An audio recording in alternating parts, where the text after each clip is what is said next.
So ayun guys, meron tayong unit dito na Toyota Innova 2020 model. Ayan, kung nakikita nyo, hinila na lang pala to papunta dito dahil hindi mag start. So galing pa to ng barangay ng Mangingisda itong unit natin. Ayan, kita natin na pinatakbo lang dito pero tinalugsod lang natin para makaabot dito.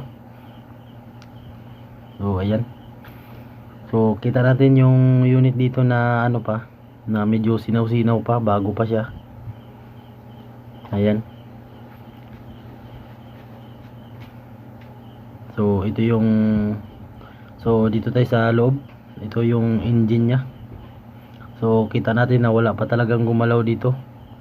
So bali tayo pa lang ang gagalaw. So siyempre obserbahan lang muna natin dito sa loob. Try lang muna natin siguro start to. Ayan o, pinakrank natin pero tama nga, hindi siya mag-start. Siyempre una natin gagawin ay katihan lang muna natin ng gasolina. Gasolina to yung nilagay natin, katihan natin dito sa intake. Tapos observe naman natin kung under ba siya na kakatihan. Okay, try natin ulit start. So ayan o, ayaw pa rin mag-andar. So gustong tumuloy pero hindi tutuloy. So dito tayo, pangalawang step tayo.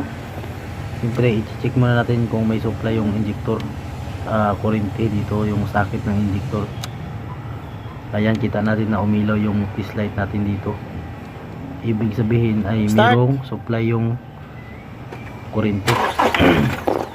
So fast forward tayo. Start. So dito ay tinisting ko crank na tinanggal ko yung hose ng return. So ayan.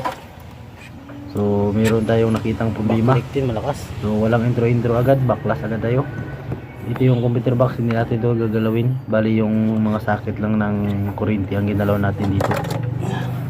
Ayan, kasi babaklasin kasi natin yung common rail dito. So bali maliit lang talaga yung problema nito pero marami tayong babaklasin. So siyempre bago natin baklasin ay tanggalin muna natin yung mga cover dito dahil medyo masikip talaga yung ganitong klaseng unit na yung mga Toyota Innova ay medyo masikip talaga. Tinanggal natin, baka meron din problema ang mga injector. So bali ito lahat ay pull out natin. Ayan o, madali lang naman yung baklas kaya hindi natin masyadong pabahin yung video.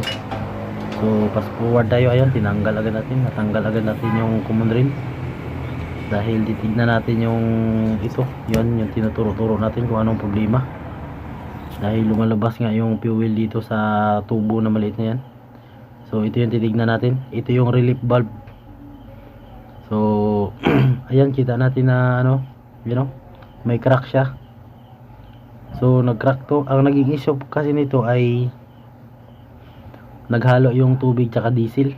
Pero nag-crack to, hindi ko rin alam kung anong dahilan nag-crack dyan. Basta ito yung nakita natin unang problema na kung bakit hindi siya mag-andar. So ito yung relief valve. So dito dapat ay pag-crank natin ay walang lumalabas na fuel dito. Dahil kapag may lumalabas na fuel dyan ay ibig sabihin ay sira talaga yung relief valve o regulator pressure sensor.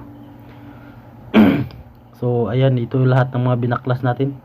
Ayan o, ito yung itsura ng mga binaklas natin. Ayan, dami natin binaklas. Inupawan lang natin yung taas ng engine. Inupawan lang natin ng kunti lang. So ayan, fast forward tayo. So bali wala tayong nabili na relief valve dito. So nagbili tayo ng brand new na common rail kasama relief valve kasi wala tayong mabilihan na relief valve. So wala tayong binili na surplus dito, brand new talaga yung binili natin para sigurado. So ayan, fast forward tayo. Tapos na, i-start na natin to. Okay. Start.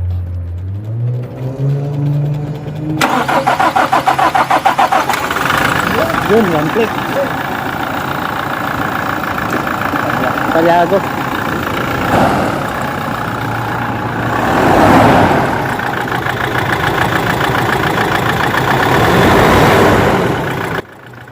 Ayan o, kurug-kurug pa yung engine.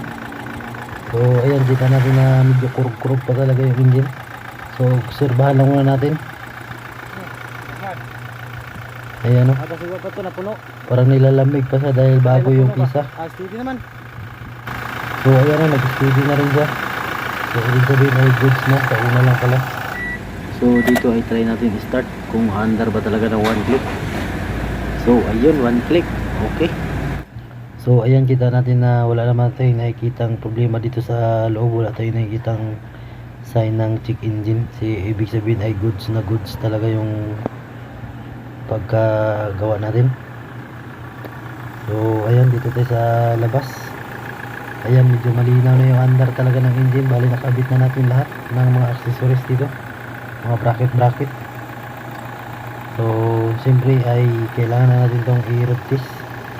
So bago natin i-road test to ay kailangan muna natin siguro ng RPM dito, para sabi nga nila para maglaki-laki yung libor. Ayan, kita natin na okay talaga na walang problema. So hindi natin pakita yung road test. So maraming salamat, God bless, dito na lang.